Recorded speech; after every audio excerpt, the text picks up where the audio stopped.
ಹಲವಾರು ಕಡೆ ದೊಡ್ಡಬಳ್ಳಾಪುರ ತಾಲೂಕಲ್ಲದೆ ಬೇರೆ ಬೇರೆ ಕಡೆ ಎಲ್ಲ ರಾಗಿ ಚೆಲ್ತಾ ಇದ್ದಾರೆ. ರಾಗಿ ಚೆಲ್ಲಿ ಮಲಸಂದ್ರ ಗ್ರಾಮ, ದೊಡ್ಡಬಳ್ಳಾಪುರ ತಾಲೂಕು ಮಲಸಂದ್ರ ಗ್ರಾಮದಲ್ಲಿ ಅಳವೆ ಹೊಡಿತಾ ಇರ್ತಕ್ಕಂಥದ್ದು ರೈತ ಹನುಮಂತರಾಯಪ್ಪ. ನೋಡ್ರಿ ಎತ್ತುಗಳ ವ್ಯವಸಾಯ ಹೇಗಿರುತ್ತೆ ಅನ್ನೋದು. ತುಂಬ ರೈತರು ಟ್ರ್ಯಾಕ್ಟರ್ ವ್ಯವಸಾಯ ಮಾಡ್ತಾರೆ. ಟ್ರ್ಯಾಕ್ಟರ್ಗಂತೂ ಈ ಎತ್ತುಗಳಿಂದ ಮಾಡೋದು ತುಂಬ ಚೆನ್ನಾಗಿರುತ್ತೆ. ಹನುಮಂತರಾಯಪ್ಪನವರು 95,000 ಕೊಟ್ಟು ಓರಿ ತಂದು ಓರಿಯಿಂದ ವ್ಯವಸಾಯ ಮಾಡ್ತಾ ಇರ್ತಕ್ಕಂಥದ್ದು. ಈ ಮಲಸಂದ್ರ ಗ್ರಾಮದಲ್ಲಿ ಸುಮಾರು ರೈತರು 25 ಜೊತೆ ರೈತರು ಎತ್ತುಗಳನ್ನ ಕಟ್ಕೊಂಡು ವ್ಯವಸಾಯ ಮಾಡ್ತಾವ್ರಂತೆ. ಅವರೇ ಹೇಳಿದರು. ಈ ಥರ ವ್ಯವಸಾಯ ಮಾಡೋದ್ರಿಂದ ತುಂಬ ಒಳ್ಳೆಯದು.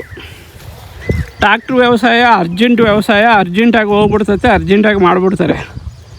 ಆದರೆ ಈ ಎತ್ತುಗಳಿಂದ ಮಾಡಿದ್ರೆ ಭೂಮಿಗೆ ತುಂಬ ಚೆನ್ನಾಗಿರುತ್ತೆ. ಅದಕ್ಕೋಸ್ಕರನೇ ಸುಮಾರು ಜನ ರೈತರು ಎತ್ತುಗಳಿಂದ ಮಾಡೋ ವ್ಯವಸಾಯವನ್ನೇ ಇಷ್ಟಪಡ್ತಾರೆ. ಏನು ಸ್ವಲ್ಪ ಅರ್ಜೆಂಟಾಗಿ ಕೆಲಸ ಮುಗೀಲಿ ಅಂದ್ಕೊಂಡಿರೋರು ಟ್ರ್ಯಾಕ್ಟ್ರಿಂದ ವ್ಯವಸಾಯ ಮಾಡಿ ಟ್ರ್ಯಾಕ್ಟ್ರಿಂದನೇ ಉಳುಮೆ ಮಾಡ್ತಾರೆ. ರಾಗಿ ಚೆಲ್ಲೋದಾಗಲಿ, ಆಮೇಲೆ ರಾಗಿನ ಭೂಮಿ ಒಳಗಡೆಗೆ ಅಳವೆ ಹೊಡೆಯೋದಾಗಲಿ ಇರುತ್ತೆ. ಈ ಹನುಮಂತರಾಯಪ್ಪನವರು ಮಾಡಿರ್ತಕ್ಕಂಥ ಉತ್ತಮ ಕೆಲಸ ಅಂತಂದರೆ ನೋಡ್ರಿ, ಓರಿಗಳಿಂದ ವ್ಯವಸಾಯ ಮಾಡ್ತಾ ಇರ್ತಕ್ಕಂಥದ್ದು. ಈ ಅಳವೆ ಹೊಡೆದ್ರೆ ಏನಾಗುತ್ತೆ ಅಂತಂದರೆ ಗೊಬ್ಬರ ಮತ್ತು ರಾಗಿ ಚೆಲ್ಲಿರ್ತಾರಲ್ಲ, ಅದು ಭೂಮಿ ಒಳಗಡೆಗೆ ಹೋಗುತ್ತೆ. ಭೂಮಿ ಒಳಗಡೆಗೆ ಹೋಗೋದ್ರಿಂದನೇ 5-6 ದಿನಕ್ಕೆಲ್ಲ ಮಳೆ ಬಿದ್ದರೆ ರಾಗಿ ಪೈರು ಬಂದ್ಬಿಡ್ತತೆ. ರಾಗಿ ಪೈರು ಬಂದ 15 ದಿನದ ಒಳಗಡೆ ಮತ್ತೆ ಕುಂಟೆ ಹೊಡಿತಾರೆ. ಯಾತಕ್ಕಂತಂದರೆ ಕುಂಟೆ ಹೊಡೆದ್ರೆ ಎಲ್ಲಿ ಮಂದವಾಗೈತೆ ಎಲ್ಲಿ ತೆಳುವಾಗೈತೆ ನೋಡಿಕೊಂಡು ಅಲ್ಲಿ ಕಿತ್ತು ಇನ್ನೊಂದು ಕಡೆ ನಾಟಿ ಮಾಡೋಕ್ಕೆ ಅವಕಾಶ ಇರುತ್ತೆ.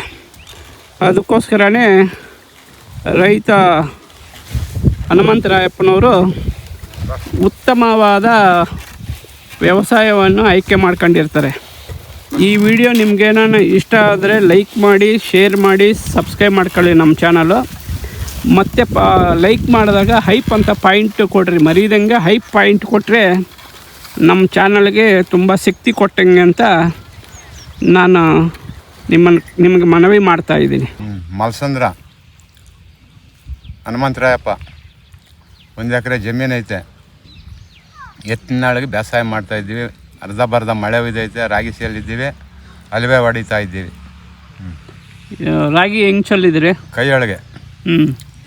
ಹೆಂಗೆ ಕೆಲವರು ರೈತರು ಏನು ಮಾಡ್ತಾರೆ ಅಂತಂದರೆ ಟ್ರ್ಯಾಕ್ಟ್ರ್ ವ್ಯವಸಾಯ ಮಾಡ್ತಾರೆ. ಅದ್ರ ಮೇಲೆ ಈ ಎತ್ತಿನ ಎತ್ತು ಮಾಡೋದೇ ಬೇಸಾಯ. ಇದು ಎತ್ತಿನಾಗ ಮಾಡೋ ವ್ಯವಸಾಯ ಇವಾಗ ಯಾರು ಮಾಡ್ತಾ ಇಲ್ಲ. ಕೆಲವರು ಎತ್ತಿನ ವ್ಯವಸಾಯ ಮಾಡ್ತಾರೆ, ಕೆಲವರೆಲ್ಲ ಟ್ರ್ಯಾಕ್ಟ್ರಾಗಿ ಮಾಡ್ತಾರೆ.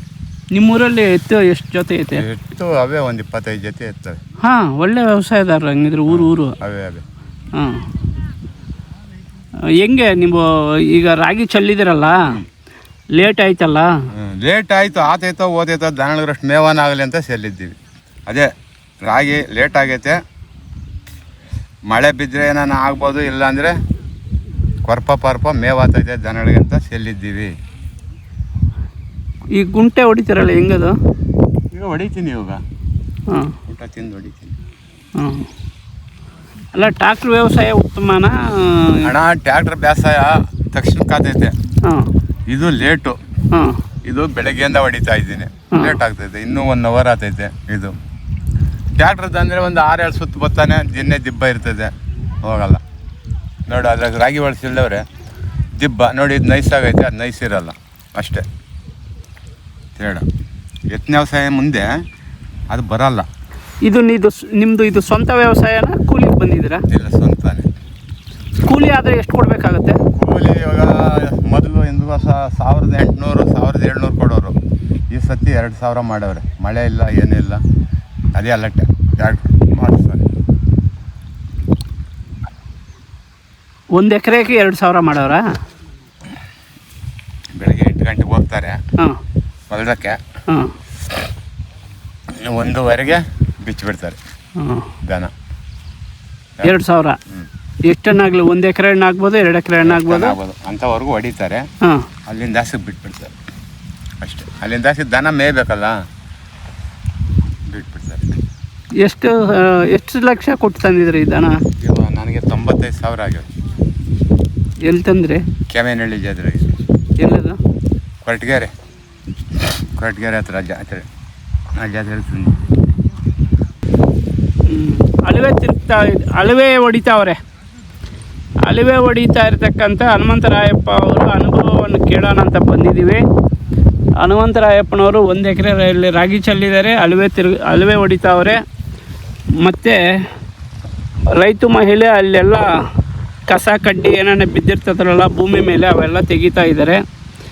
ಇನ್ನೊಂದು ಕಡೆ ಇವರು ಕುಟುಂಬದ ಸಮೇತ ಇಲ್ಲಿ ಊಟ ಮಾಡ್ತಾ ಇದ್ದಾರೆ ನೋಡಿ. ಇದೇ ನಮ್ಮ ವ್ಯವಸಾಯದ ಮೊದಲನೇ ಇದು ಹೇಳಬೇಕು ಅಂತಂದರೆ, ಈ ಥರ ಊಟಗಳು ಹೊಲದ ಹತ್ರಕ್ಕೆ ತಂದು ತಿಂದರೆ ರೈತರಿಗೆ ತುಂಬ ಸಂತೋಷ. ಅಂತಂದರೆ ಈ ರೈತರ ಅನುಭವ ಇದು. ರೈತರು ಹೊಲಕ್ಕೆ ತಂದು ಊಟ ತಿನ್ನೋದು ಈ ಕಾಲದಲ್ಲಿ. ಅದಕ್ಕೆ ರೈತರು ಇಲ್ಲೇ ತಂದು ಊಟ ಮಾಡಿ ಅಳವೆ ಹೊಡಿತಾ ಆರಾಮಾಗಿದ್ದಾರೆ. ಅವ್ರನ್ನ ಮಾತನಾಡ್ಸಿದ್ದೀನಿ. ಅವರ ಈ ಅಳವೆ ಹೊಡೆಯೋದಕ್ಕೆ 1 ಎಕರೆಗೆ 2,000 ತಗೊಂತಾರಂತೆ. ಟ್ಯಾಕ್ಟ್ರಾಗಾದರೆ ಈಸಿಯಾಗಿ ಆಗೋಗ್ಬಿಡ್ತತೆ. ಇವರು ನೈಸ್ ಇರಲ್ಲ ಅಷ್ಟೇ. ಇವರು ಜಮೀನಲ್ಲಿನೇ, ಸ್ವಂತ ಜಮೀನಲ್ಲಿನೇ ರಾಗಿ ಚೆಲ್ಲಿ ಅಳವೆ ಹೊಡೆದು ಎಷ್ಟು ದಿನಕ್ಕೆ ಪೈರು ಬರುತ್ತೆ? 5 ದಿನಕ್ಕೆಲ್ಲ ಚೆನ್ನಾಗಿ ಬಂದ್ಬಿಡ್ತೈತೆ. 5 ದಿನಕ್ಕೆ ಒಂದೊಂದು ಎಲೆ. 6 ದಿನಕ್ಕೆ ಹಚ್ಚಿಗೆ ಕಾಣ್ತದೆ. ಇದು 5 ದಿನ, ಅದು 6ನೇ ದಿವಸ ಅದು ಅವೆಲ್ಲ ಕಾಣ್ತಾ ಐತೆ. 8ನೇ ದಿವಸಕ್ಕೆ ಹೊಲ ಹಚ್ಚಿಗಾತೈತೆ. ಎಷ್ಟು ದಿನಕ್ಕೆ ಕುಂಟೆ ಹೊಡಿತೀರಾ? ಒಂದು 12-13 ದಿನ, 14 ದಿನಕ್ಕೆ ಕುಂಟೆ ಹೊಡಿತೀವಿ. 2 ಎಲೆ ಬರೋಷ್ಟೊತ್ತು ಹೊಡೆದು ಬಿಡ್ತೀವಿ. ಈ ಸತಿ ಸರ್ಕಾರವನ್ನು ರಾಗಿ ಬೆಳೆ ಜಾಸ್ತಿ ಮಾಡೈತಲ್ಲ? ರಾಗಿ ಬೆಳೆ ಅವ್ರು ಏನು ಮಾಡಿಲ್ಲ. ರೈತರಿಗೆ ಮಳೆ ಇಲ್ಲ. ಜೋಳ ತೊಗರಿ ಅವು ಇವಾಕಕ್ಕೆ ಲೇಟ್ ಆಗೋಗೈತೆ. ಇನ್ನು 3 ಮಳೆ ಇದೆ. ಆತದ ಓದ್ತೈತ ಏನಂದ್ರೆ ಭೂಮಿಗೆ ಹಾಕ್ಬೇಕು ಅಂತ ಹಾಕ್ತಾವ್ರೆ. ಇನ್ನು 3 ಮಳೆ ಯಾವ್ದಾದ್ರು ಇರೋದು? ಉಬ್ಬೆ ಮಳೆ, ಮಗೆ ಮಳೆ ಒಂದು, ಉಬ್ಬೆ ಮಳೆ ಒಂದು, ಇದು ಉತ್ತರೆ ಮಳೆ ಮೇನ್ ಮಳೆ. ಇನ್ನು ಆಮೇಲೆ ಅತ್ತೆ ಸಿತ್ತೆ ಜಡಿ. ಓಕೆ, ಧನ್ಯವಾದಗಳು.